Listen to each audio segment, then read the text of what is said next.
नमस्कार दोस्तों, मेरा नाम है अंशुमन नायक और आप सभी का बहुत बहुत स्वागत है इंडियन डिफेंस न्यूज के डिफेंस टॉक सीरीज में, जहां पर हम रोज नए नए डिफेंस अपडेट्स के बारे में बात करते हैं। तो चलिए देर ना करते हुए आज की वीडियो शुरू करते हैं।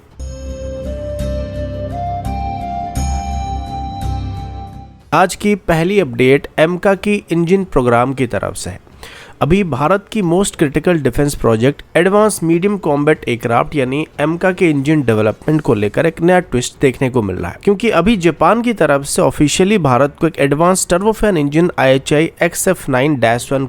को डेवलपर लोकल प्रोडक्शन के साथ ऑफर दिया जा रहा है। सोर्सेज के मुताबिक अभी GTR की एक टीम को जापान बुलाया जा रहा है, जहां जापान पर उनको XF9-1 इंजन का टेक्निकल रिव्यू करने का मौका दिया जाने वाला है, जिसको बेस करके फ्यूचर कोलैबोरेशन के बारे में डिसीजन लिया जा सकता है। लेकिन दोस्तों यहाँ पर एक ट्विस्ट भी होने वाला है। जापान खुद भी यूके और इटली के साथ मिलकर एक 6th generation global combat air programme यानी कि GCAP को डेवलप करने की कोशिश कर रहा है। इस वजह से एक्सपर्ट्स का मानना है कि जापान शायद अभी XF9-1 इंजन की फुल डेवलपमेंट के अंदर इंडिपेंडेंट इन्वेस्टमेंट करना नहीं चाहता, तो फंडिंग का सारा बोझ अभी वो भारत के ऊपर डालने की कोशिश कर सकते हैं। फिर भी जो ऑफर दिया जा रहा है उसमें development, technology transfer, local production का प्रपोजल दिया जा रहा है। XF9-1 इंजन की खास बात करें तो ये एक low bypass afterburning turbofan engine होने वाला है, जिसमें 107 किलोन्यूटन की ड्राई थ्रस्ट और 147 किलोन्यूटन की आफ्टर बर्निंग थ्रस्ट को डिलीवर करने की कैपेबिलिटी मौजूद होने वाला है। और इसकी मॉडिफाइड वेरिएंट को 196 किलोन्यूटन तक की थ्रस्ट को डिलीवर करने के लिए इस्तेमाल किया जा सकता है।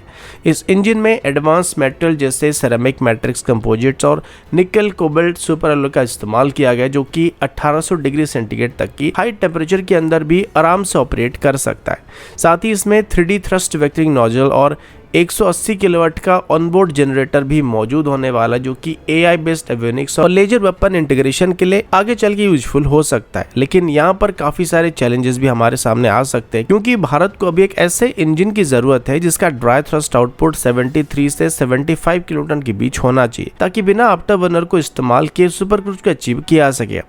XF9-1 इंजन का ड्राई थ्रस्ट आउटपुट इससे काफी ज्यादा है, जो कि ऑलमोस्ट 107 किलोन्यूटन की ड्राई थ्रस्ट को जनरेट कर सकता है। यानी अभी हम एमका के लिए जो इंजन डेवलप करना चाहते हैं उसमें हमें जितना आफ्टर बर्निंग थ्रस्ट चाहिए, जापान का ये इंजन बिना आफ्टर बर्नर के ही उतना थ्रस्ट डिलीवर कर सकता है। तो कुछ लोग यहाँ पर सोच सकते हैं कि ये तो अच्छी बात है, क्योंकि हमें आफ्टर बर्नर की जरूरत ही नहीं पड़ने वाली, लेकिन ये उतना आसान भी नहीं होने वाला। एयरक्राफ्ट का एयरफ्रेम और उसकी स्पीड सब कुछ एक बैलेंस मैनर में डेवलप किया जाता है, तो हम ज्यादा स्पीड के लिए एक बड़े इंजन का इस्तेमाल नहीं कर सकते, हायर थ्रस्ट आउटपुट वाले इंजन का इस्तेमाल नहीं कर सकते।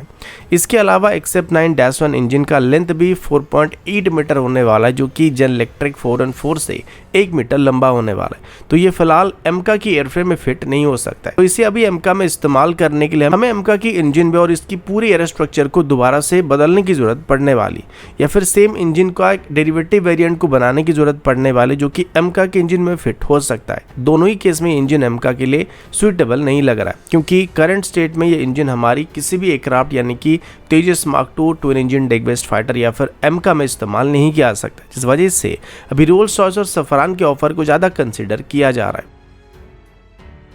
अगला अपडेट भारत के जोरावर लाइट टैंक की तरफ से है। भारत का इंडिजिनस जोरावर लाइट टैंक, जो कि इंडियन आर्मी के आर्मर्ड मॉडर्नाइजेशन ड्राइव का एक मेजर हिस्सा है, उसमें अभी एक ग्लोबल स्टैंडर्ड की प्रोडक्शन सिस्टम को इंटीग्रेट किया जा रहा है, जिसका नाम ट्रॉफी एक्टिव प्रोडक्शन सिस्टम है, जो कि एक इजरायली ओरिजिन सिस्टम है। सोर्सेस के मुताबिक जोरावर टैंक का प्रोटोटाइप 2025 में यूजर ट्रायल के लिए तैयार होने वाला है, और इस टैंक के पहले बैच के 59 यूनिट्स में ट्रॉफी एक्टिव प्रोडक्शन सिस्टम का इस्तेमाल करने का फैसला किया गया है। ये टैंक सभी लार्सन एंड टुब्रो यानी कि LNT के द्वारा प्रोड्यूस किए जा रहे हैं। हालांकि DRDO की तरफ से भी अपना खुद का एक इंडिजिनस एक्टिव प्रोडक्शन सिस्टम को डेवलप किया जा रहा है, लेकिन ये अभी फैब्रिकेशन फेज में है और इसका ट्रायल 2025 के एंड तक होने की उम्मीद किया जा रहा है। ट्रॉफी एक्टिव प्रोटेक्शन सिस्टम की बात करें तो रफाल एडवांस डिफेंस सिस्टम की तरफ से इसको डेवलप किया गया। ये एक हार्ड किल सिस्टम है, जो कि anti tank guided missile, RPG और ड्रोन जैसे थ्रेट को डिटेक्ट करके उनको मिड एयर में इंटरसेप्ट कर सकता है। इसका कॉम्बैट इफेक्टिवनेस भी 90% से ज़्यादा पाया गया है, जो कि इसराइल की मरकवा टैंक्स और यूनाइटेड स्टेट की M1A2 अब्राम टैंक में इस्तेमाल किया जाता है। एरो इंडिया 2025 के दौरान रफाल एडवांस सिस्टम की तरफ से LNT के साथ एक MOU को साइन किया गया था, जिसमें ट्रॉफी एक्टिव प्रोडक्शन सिस्टम को मेक इन इंडिया स्कीम के अंदर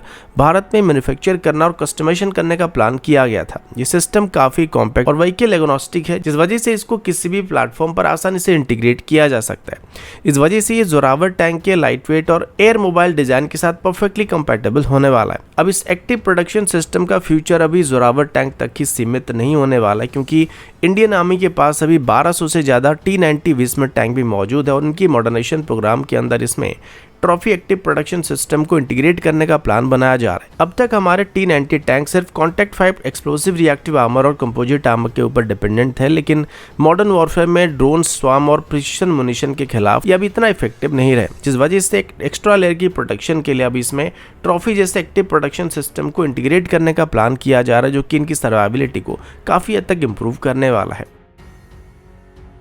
अगला अपडेट DRDO के अस्त्र मार्क 3 या गांडीव मिसाइल की तरफ से है। भारत का indigenous long range beyond visual range की air to air missile programme अब एक नए क्रिटिकल फेज में एंटर करने वाला है, जहां अस्त्र मार्क 3 अपने पहले डेवलपमेंटल ट्रायल के लिए रेडी हो चुका है। ये मिसाइल DRDO की तरफ से बनाया गया रैमजेट पावर BVR मिसाइल है, जिसका रेंज 300 किलोमीटर से 350 किलोमीटर या उससे ज्यादा होने की उम्मीद किया जा रहा है। अस्त्र मार्क 3 में solid fuel ducted ramjet propulsion system का इस्तेमाल किया था, जिसका मतलब है कि ये मिसाइल एटमॉस्फेरिक ऑक्सीजन को ऑक्सीडाइजर के रूप में इस्तेमाल करता है, जिस वजह से मिसाइल सेम स्टैंडर्ड की मिसाइल के मुकाबले हल्का होने के साथ साथ एफिशिएंट भी होने वाला है, जो कि लगातार मार्क 4.5 की स्पीड में इसको क्रूज करने में मदद करने वाला है। रैमजेट प्रोपल्शन सिस्टम की वजह से मिसाइल की नो एस्केप जोन भी काफी हद तक इंप्रूव होने वाला है, जिससे एजाइल और स्टेल्थी टारगेट को भी एंगेज करना संभव हो सकता है। हाल ही में उड़ीसा के इंटीग्रेटेड टेस्ट ट्रेन से इस मिसाइल को ग्राउंड बेस्ड लॉन्चर से फायर किया गया था और अभी इस मिसाइल की कैप्टिव ट्रायल को SU-30 से कंडक्ट किया जा रहा है, जिसमें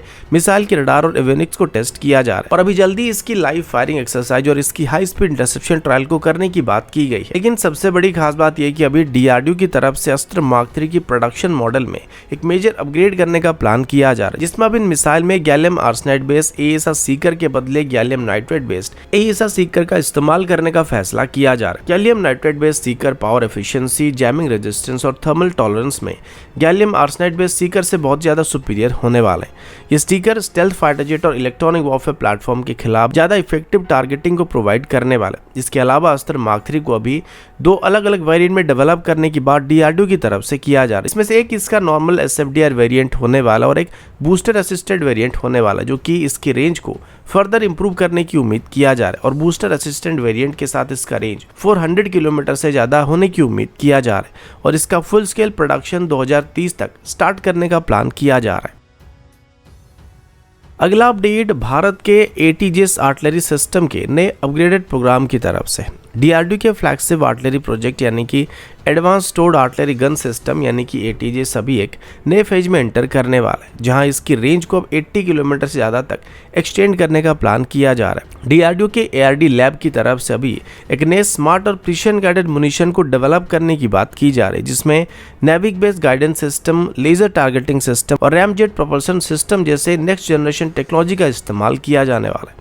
अभी तक ATGS के पास सेम स्टैंडर्ड की आर्टिलरी गन्स के मुकाबले सबसे लंबी दूरी तक स्ट्राइक करने का रिकॉर्ड मौजूद है और फिलहाल ATGS से अभी तक 48.5 किलोमीटर तक स्ट्राइक करके एक रिकॉर्ड को कायम किया गया था, लेकिन अभी DRDO की तरफ से इस रेंज को 80 किलोमीटर के आसपास इंप्रूव करने का फैसला किया गया। अब यहाँ पर 80 किलोमीटर तक की रेंज को हासिल करने के लिए ATGS के लिए एक स्पेशल एमुनिशन को डेवलप करने का प्लान किया जा रहा है। ये सेल एग्जिस्टिंग राउंड का एरोडायनामिक परफॉर्मेंस को इंप्रूव करने वाला है, साथ ही इसकी एक्यूरेसी को भी बेहतर करने वाला है और रेंज भी इंप्रूव होने वाली है और इस नए सेल का ट्रायल 2027 तक कंप्लीट होने का टारगेट रखा गया है। इसमें GPS के साथ साथ भारत का इंडिजिनस नेविक सैटेलाइट सिस्टम का भी इस्तेमाल किया जा रहा है। इसके अलावा इस नए एमुनिशन में कोर्स करेक्शन मॉड्यूल और कनार्ड्स भी इस्तेमाल किए जा रहे हैं, जिससे ये सेल मिड एयर में अपना ट्रेजेक्टरी को भी चेंज कर सकता है। इसका सर्कुलर एयर प्रोबेबल यानी कि CP 10 मीटर से भी कम होने वाला है और स्पेशल एमुनिशन को हाई वैल्यू टारगेट जैसे कि बंकर्स, कमांड पोस्ट और आर्मर्ड व्हीकल को टारगेट करने के लिए इस्तेमाल किया जा सकता है। इसके अलावा मूविंग टारगेट को हिट करने के लिए इसमें एक लेजर गाइडेड वेरिएंट को भी डेवलप करने की बात किया जा रहा है, जिसका फुल ट्रायल 2029 से 2030 तक करने का प्लान किया जा रहा है और इसमें जो सबसे गेम चेंजिंग टेक्नोलॉजी होने वाली वो रैमजेट टेक्नोलॉजी होने वाली, जो कि इन सेल्स का मेन प्रोपल्सन सिस्टम होने वाला है, जिस वजह से ये 80 किलोमीटर से भी ज़्यादा की रेंज को हासिल करने की उम्मीद किया जा रहा है। अगला अपडेट डीआरडीओ की तरफ से है। डीआरडीओ की तरफ से मिली कुछ रिपोर्ट के मुताबिक अभी डीआरडीओ की नाग मिसाइल के अपडेटेड वर्जन यानी कि नाग मार्क 2 को विक्रम BT-21 आर्मर्ड प्लेटफॉर्म से टेस्ट करने की तैयारी किया जा रहा है। इसके लिए डीआरडीओ की तरफ से कुछ क्रुशियल कंपोनेंट जैसे कि टेलीमेट्री सिस्टम, जेट वेन और लॉक असेंबली के लिए आरएफपी को इशू किया जा रहा है। ये टेस्ट भारत की indigenous anti tank guided missile capability को एक नए लेवल पर ले जाने की उम्मीद किया जा रहा है। नाग मार्क 2 मिसाइल के टेक्निकल अपग्रेड के बारे में बात करें तो ये मिसाइल पहले के नाग मार्क 1 मिसाइल के मुकाबले ज़्यादा एडवांस होने वाला है। सबसे पहला मेजर अपग्रेड इसका एक्सटेंडेड रेंज होने वाला है, जो कि पहले के 4 किलोमीटर से बढ़कर अभी 7 से 10 किलोमीटर तक होने वाली है। इस मिसाइल में जेट वेन कंट्रोल सिस्टम का भी इस्तेमाल किया जा रहा है, जो कि हेलिना मिसाइल से डिराइव किया गया। इससे मिसाइल को हाई मैन्यूवरेबिलिटी कैपेबिलिटी मिलने वाली, जो कि मूविंग टारगेट को एक्यूरेटली हिट करने में मदद करने वाला है। इस मिसाइल में एक एडवांस इमेजिंग इन्फेट सीकर और tandem high explosive anti tank warhead का इस्तेमाल किया जा रहा है, जिससे ये मॉडर्न टैंक्स को भी इजीली डिस्ट्रॉय कर सकता है। विक्रम BT-21 प्लेटफॉर्म के बारे में बात करें तो ये एक एडवांस आर्मर्ड प्लेटफॉर्म है, जो कि टाटा एडवांस सिस्टम, भारत फौज और डीआरडीओ के कोलैबोरेशन से डेवलप किया गया। इसमें फुल कंपोजिट हल का इस्तेमाल किया जा रहा है, जिसमें GFRP और CFRP जैसे लाइटवेट मेटल का इस्तेमाल किया जा रहा है, जो कि इसे हाई शॉक रेजिस्टेंस प्रोवाइड करने के साथ साथ बेहतर सर्वाइबिलिटी प्रोवाइड करने वाला है। और अभी इस प्लेटफॉर्म को फ्यूचर में एक फ्यूचर इन्फेंट्री कॉम्बैट व्हीकल के रूप में भी इस्तेमाल करने के लिए कंसिडर किया जा रहा है। तो दोस्तों अभी के लिए इतना ही, मिलता हूँ आपसे अगले वीडियो में, तब तक के लिए जय हिंद, वंदे मातरम।